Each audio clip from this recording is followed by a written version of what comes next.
Yesu Kristo alipita kwenye mapigo, akapigwa. Kiungo chochote, iwe ni shingo, iwe ni macho, iwe ni kiuno, iwe ni miguu, chochote kile amepigwa ili mimi na wewe tupate kufunguliwa.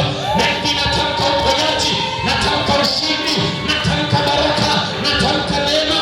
Mikono iliyokuwa imeharibiwa na watesi kwamba kile unalofanya usifanikiwe, misumari iliingia pale, damu ikamwagika.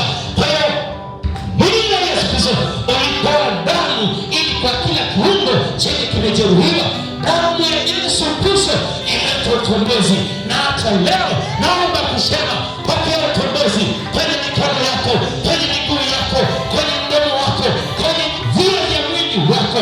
Pokea uzima kwa damu ya Yesu Kristo uliyomwagika Kalvari. Mungu atatusaidia. Mungu atatusaidia. Yesu alikubali akaumivu hivi. Baada ya mateso haya akabeba ule msalaba, akaelekea sasa Golgotha. Li msalaba lizito, hakuna kumsaidia, hakuna kumsaidia. Hata wakati anaenda mbali, akatokea yule nani, Yusufu na Arimathaya, nani, Simoni Mkirene akajitokeza ili aubebe, ili amsaidie. Alimbeba hapa na pale, akaweka chini. Aliweka chini, ukamshinda. Maana yeye hakukusudiwa aubebe. Wakujabeba maisha yako, wakubeba huzuni yako, wakubeba matatizo yako, si binadamu mwingine awaye yote. Ndio maana hata mimi na kuhubiri kwa kukufundisha umwelekee Yesu Kristo.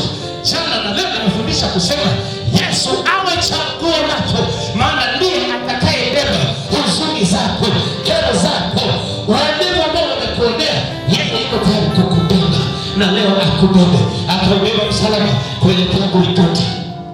Msalaba mzito umetokea.